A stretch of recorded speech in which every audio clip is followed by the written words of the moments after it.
We're also seeing that a ton of Gen Zers who before identified as queer or non-binary or whatever new made-up shit they came up with this week is also on the decline. Because again, science. Being gay and transsexual or even bisexual is based on science. Being queer and non-binary is based on ideology. Well, to be honest, I really don't think there's enough scientific research to really make a claim like that. Like, yeah, I don't really think there's a lot of science backing it currently, but I don't think we can say that there's no science backing it or that there won't ever be science backing it. We just don't have the scientific research right now, but we could very well have that research in the future. I actually think taking a firm stance like yours and saying, oh, it's completely unscientific, there can never be any scientific support for it, I actually think that is very much based on ideology. And it's not necessarily based on science, as it is based on ideology. Hello, everyone. It has been a long time since I've uploaded anything to this channel, but I am going to start again. I'm going to start uploading at least once a week if I can, but the reason I stopped uploading was because I had to replace a piece of equipment for filming. So now that that's replaced, I can go back to filming. So the video I'm reacting to is a video by the one, the only, Arielle Scarcella. This video was uploaded I think a couple days ago. And surprise, surprise, it's about trans people and how trans people are like the devil. So let's react to this. I've seen critical decisions in the Western world, from healthcare to education, shaped not by science and statistics, but by ideology. And now we're seeing in real time the uncomfortable truths that cannot be ignored. Not gonna lie, it's ugly, but it is not without hope. Because we are starting to see a shift back to reality. You might have seen this viral X post going around that shows data of students no longer identifying as male or female, and of course, transgenderism is effectively over. We destroyed it. Clearest and most decisive cultural win that conservatives have ever achieved, by Matt Walsh, who is a very reliable source, a really reliable and non-biased source. A tweet by Eric Kaufman, 1/new. Trans identification is in free fall among the young. Share of students not identifying as male or female. Not identifying as male or female. So is that all trans? Is that all trans identities? Or is that just like non-binary, gender fluid, agender? Like, does this include like students who are identifying as binary transgender? Like, I'm not quite sure. a ton of conservatives were celebrating it, saying, we destroyed the transes, we destroyed transgenderism, and that's actually not true, but there's some kind of truth to that. No. A number of No, not really. right-wing sites were also reporting on this without realizing that, like I said, the data is a bit flawed. Because the graph was actually about people that are identifying as non-binary, not trans. Okay, well, yeah, that's what I thought. So yeah, transgenderism is not destroyed. It's still here. Sexual. And while I can't blame the right for this because they were in fact told by the left or by the leftists that non-binary is trans, the simple fact that Yeah, I think it is trans, but it is not binary trans. It is like, it isn't binary, but it is under the trans umbrella, I would say. that we know is that it is not. It's not the same thing at all. Transsexuals understand that they are one sex. They recognize that they're one sex. They have gender dysphoria. They do their best to transition in some way to appear as the opposite sex. Non-binary most of the time is a sexist ideology that people are slowly getting sick of and they're waking up to. How is it a sexist ideology? Like, I'm not non-binary, so I can't speak for non-binary people, but I do think there are non-binary people who also feel gender dysphoria, and it is a feeling inside of them, and it's not so much about clothes or fashion, but it's more the fact that they do not feel like a man or a woman inside. They feel non-binary. We've been on a societal shift for quite some time now, where the objective reality of science has been sidelined. Thousands of genders, laws punishing people that misgender somebody, males and female sports and spaces. This is what happens when you ignore science and facts and champion ideology and people. Well, gender and sex aren't the same thing. Um, so yeah. But I feel like you're the type of person who equates the two. People's feelings. And I believe that this is just one of the major reasons that ignoring established biological truths are in decline. Like what?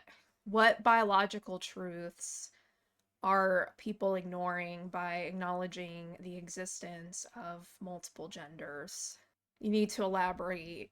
We're also seeing that a ton of Gen Zers who before identified as queer or non-binary or whatever new made up shit they came up with this week is also on the decline. Because again, science. Being gay and transsexual or even bisexual is based on science. Being queer and non-binary is based on ideology. Well, to be honest, I really don't think there's enough scientific research to really make a claim like that. Like, yeah, I don't really think there's a lot of science backing it currently, but I don't think we can say that there's no science backing it or that there won't ever be science backing it. We just don't have the scientific research right now, but we could very well have that research in the future. I actually think taking a firm stance like yours and saying, oh, it's completely unscientific, there can never be any scientific support for it, I actually think that is very much based on ideology. And it's not necessarily based on science, as it is based on ideology.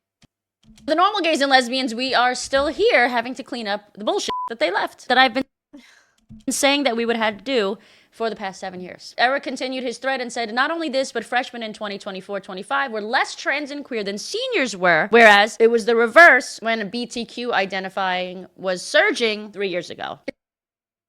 It's crazy to think that this trend, which is, you know, what you and I always knew that it was going to come down to, caused thousands of misdiagnoses, data collection and crime issues, unfair competitions, fighting between families, breaking up families, influencers going topless at the White House. And all of this was based on the fact that these were just young people, most of them, that just wanted to fit in, that were insecure, that didn't have a stable community. Just like I've always said, this type of community, the queer community, the queer ideology movements, gave these people purpose, gave them something to fight for, an identity, something to believe in, something to aspire to be better at. Although I don't know how you can be like better at being queer or being gay. It's just something that you are. But I guess in their head, because it's not something that you are, it's something that you do. Well, I feel like people 50 years ago would say the same thing about lesbians and gay people. That they're just confused, that they have trauma from parents, that they were raised in broken homes, that's why they identify as gay. Like, you're basically reusing the same arguments that people 50 years ago would have used against gay people. That makes sense. It makes them want to be better at that. But we know the truth, right? It's always been overall, you know, intellectual laziness fused with moral chaos. And more buzzwords, but you're not really elaborating on what any of that actually means. And I think one of the reasons is a lack of religion. And again, although I am not religious, I am very spiritual. I do believe in a higher power and that we're all connected and all those wonderful things that is very, I guess, typical of a lesbian to believe in. Is it though? Maybe not lesbians today, but I feel like lesbians in the past, millennial lesbians understand me. Eventually everything has to come back to science, right? You can only gaslight people for so long until they once again. Well, do you realize that a lot of religious people have a problem with science fundamentally?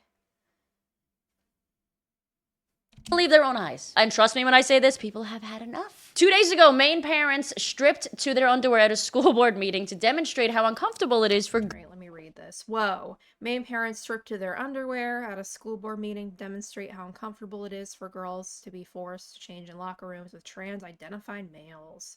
We applaud their extreme measures. Enough is enough.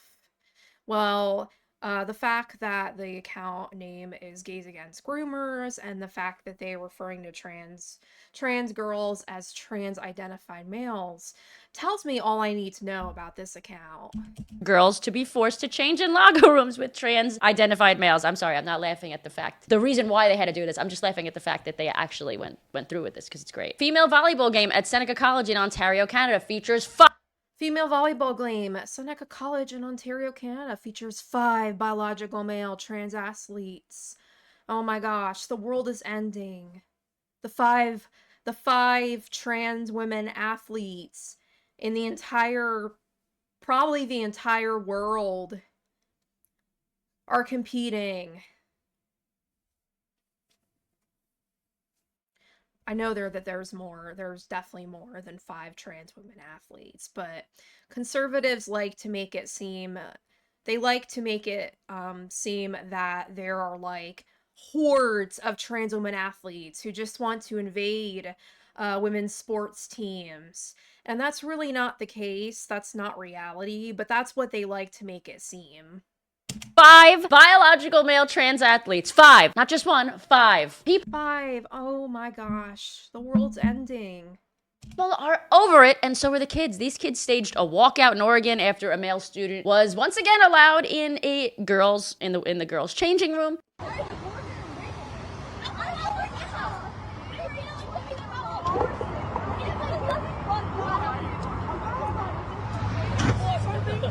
Yeah? We're not against the trans rights. We just want to create a safe environment for all of us. And when people come in like that, without us as students having an opinion on it, it creates a dangerous place for us because there's nobody in those bathrooms making sure we're going to be safe. So instead of talking to us, they just decided this is what's going to be acceptable for us and push us on us. And that's why we're out here doing this. And it is sad because I feel like that girl definitely is being pushed by her parents to do that protest. And she's repeating what her transphobic parents have told her, that trans women are invading bathrooms to rape women. And statistically speaking, that is a complete non-issue. It is extremely rare. Statistically speaking, the most dangerous predator to a woman in a bathroom is a cis man. But conservatives are going to gloss over that. Kamala has come out against biological males who identify as trans. Wow, Kamala has come out against biological males who identify as trans competing in women and girls sports, citing concerns about fairness. This is big. In her new book, 1 of 7 Days, Kamala says, I agree with the concerns expressed by parents and players that we have to take into account biological factors such as muscle mass, unfair student athletic advantage when we determine who plays on which teams, especially in contact sports. Yeah, I mean, this is a complicated issue. And it's really hard for me to have too firm of a stance on it because I'm not super educated about it. But regarding muscle mass, I mean, I'm pretty sure HRT does a lot to reduce muscle mass. It probably doesn't reduce it completely, but it definitely reduces it to a considerable amount. Competing in women and girls sports, citing concerns about fairness, which is, nobody saw that coming. I did not have that on my 2025 bingo card, just saying. Maybe Biden did, because that's all he does is probably play bingo because he's so old. In her new book, 107 Days, Kamala said, I agree with the concerns expressed by parents and players that we have to take into account biological factors such as muscle mass and unfair student athletic advantage when we determine who plays on which teams, especially in contact sports. Literally what we've been saying for 6 years, 7 years. 8, whatever, how long it's been. Alberta's Bill 26 to protect minors from irreversible medical interventions has passed. Leading health authorities in Sweden, Finland, Norway, and the UK have conducted independent reviews that find evidence for these interventions is exceptionally weak, with risks outweighing the unproven benefits, these countries now restrict the use of puberty blockers and cross-sex hormones in youth, prioritizing psychotherapy and psychological support instead. The tides are turning. Children's Hospital at Richmond, VCU also ends all gender-affirming care for minors. We've known that more and more people have been detransitioning. I've covered this on my channel for the last 4 or 5 years. At the very least, a lot of them have been regretting their surgery. Yes, there are people who detransition. Are there as many people who detransition as you like to claim? No. Some people have, medically transitioned with hormones, some people just with surgeries, but overall, these people are regretting it. It makes sense to let the child transition because that's what the child needs in order to be happy and in order to be okay. It's not that they're gonna grow up and be adults and regret everything. I regret transitioning. I hate being transgender. I genuinely regret transitioning. I regret the surgery. I do regret transitioning.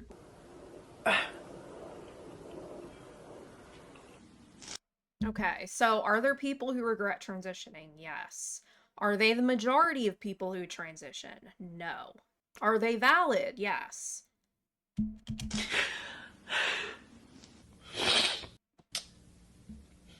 Lauren Chen said, instead of cross-sex hormones, why don't we give trans people the same sex hormones? If a male feels like a woman, why not give him testosterone, not estrogen? Instead of Okay, so if this person is actually being serious, the whole point of gender dysphoria is that they feel dysphoric or they feel unease about their biological traits because mentally they perceive themselves as the opposite sex.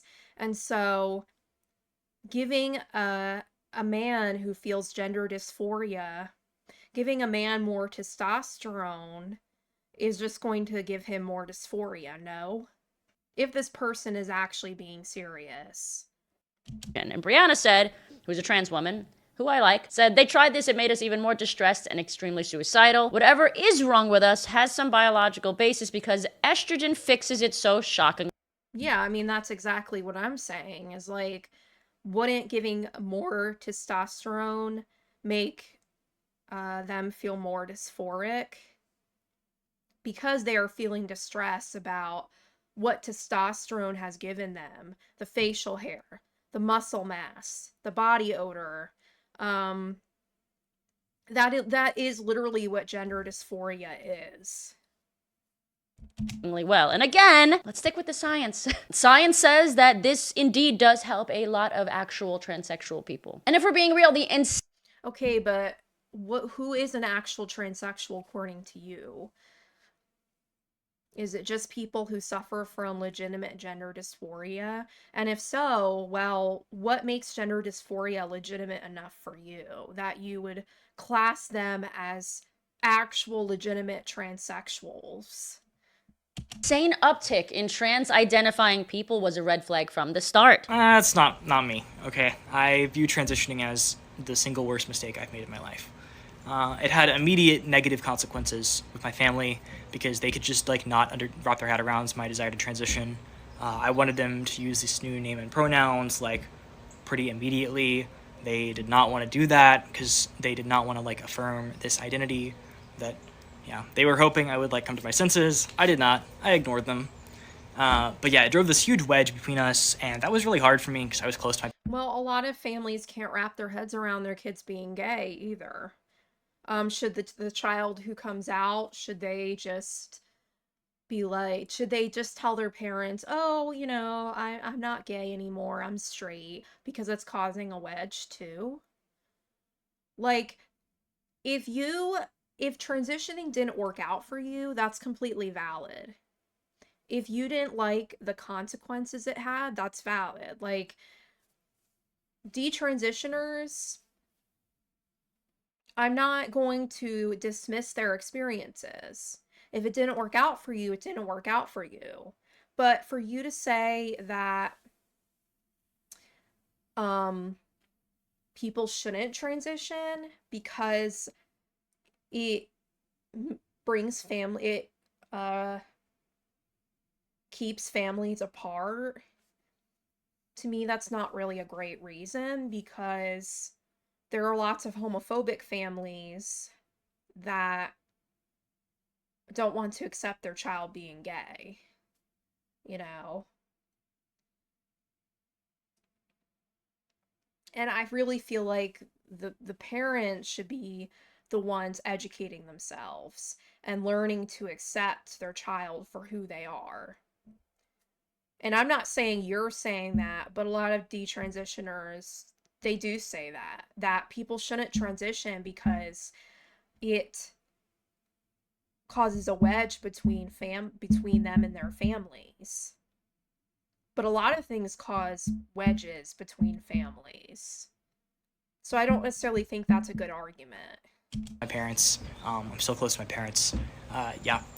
I went into my freshman year of college during COVID, and this was all like the first year of my transition. And I had a really hard time making connections like on campus or like with anyone, just because like I was a very non-passing trans woman, and honestly, I was never very good at like cohering to gendered expectations of women. So I don't know. I don't think people took me very seriously outside of like these, you know, very trans affirming like social groups. Also, like having a trans identity, constantly worrying about passing, about being misgendered, that kind of thing, it made me like incredibly neurotic, and I'm already like a neurotic person. So yeah.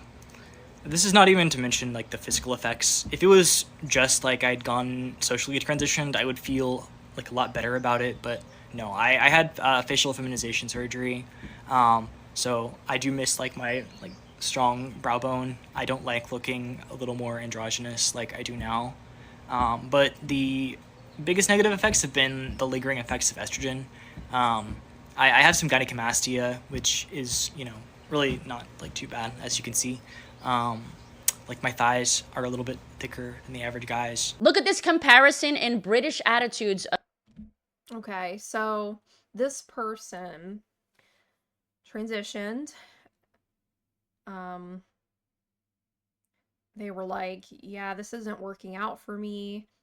I'm not happy being a trans woman. I'm going to detransition. Okay. That's okay. But it doesn't end there usually.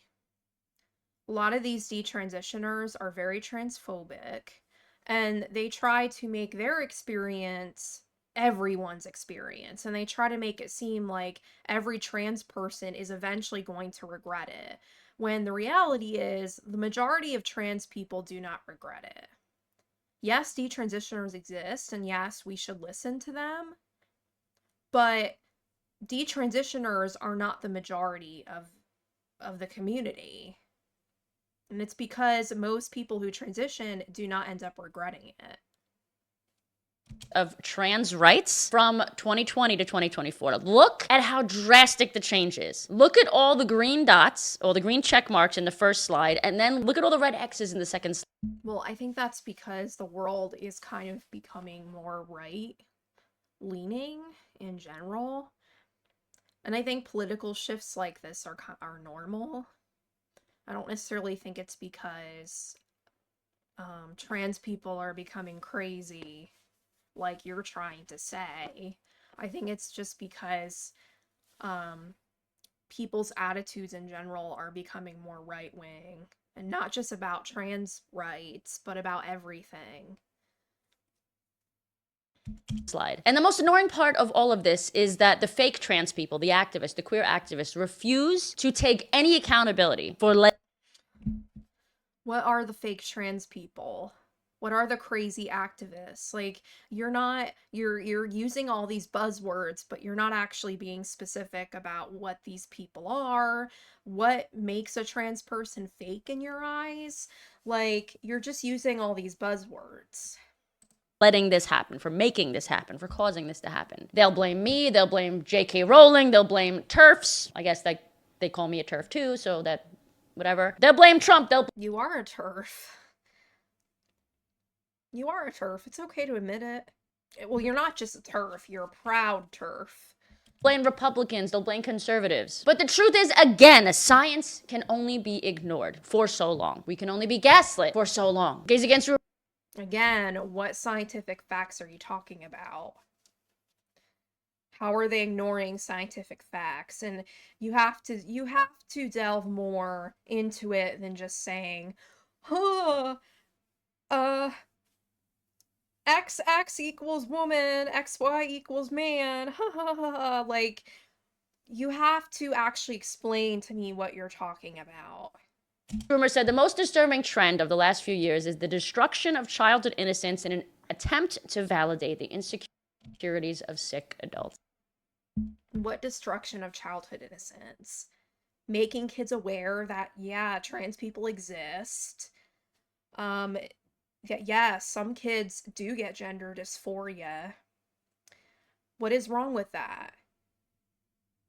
You know, people would say the exact same thing about gay people 50 years ago.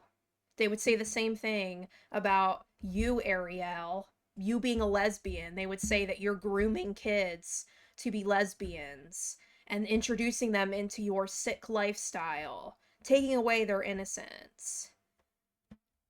You don't see that this is the same exact bullshit argument that people have been using against gay people for centuries, and they're still using it against gay people. What is this? A picture of Jeffrey Marsh? Like, this is a kind of fear-mongering and a manipulation. Using a picture like this that is intended to provoke, like, a fear response, and using buzzwords like childhood innocence and sick adults and science. Like, I am trans non-binary and I have suspect endometriosis. Yes, we exist. My gender has made finding a diagnosis and treatment a lot more difficult for me, not only because it can be really hard to advocate for yourself when you don't know that people are going to respect your gender identity, but also because a lot of the treatments available for endometriosis do not fit with the lifestyle that I want, and honestly would make me extremely dysphoric and just not be a good fit for me. You can only ignore detransitioners by playing on your phone for so long. Forrest said, I used to be non-binary. I had they, them pronouns. I had X on my ID. I had MX on my bank statements. I really thought I was a secret third gender because I didn't conform to female stereotypes. I am not okay, so being non-binary is not about not conforming to stereotypes. It is about this feeling of who you are inside. It isn't about gender stereotypes. It is about gender identity. Different thing. non-binary. I am a woman. It was all stupid. We also know that there have been quite a few whistleblowers coming out in support of common sense and in support of science. A lot of those people were or are on the left, which is kind of amazing. A lot of people on the left are finally admitting that they indeed were wrong. Yeah, I mean, there are a lot of people on the left who are transphobic, probably. Excuse me, I just farted. I don't know if you heard that. Let me know what you guys think in the comments, though. If you enjoyed this. Well, I let you know what I think, Arielle, and I think, as usual, your video is full of buzzwords, and you don't really articulate what these buzzwords mean. But that would definitely help me in understanding more of what your arguments are. So yeah, that was my reaction to this video. I hope you all enjoyed it, and I am going to try to continue to upload more frequently. Thanks for watching.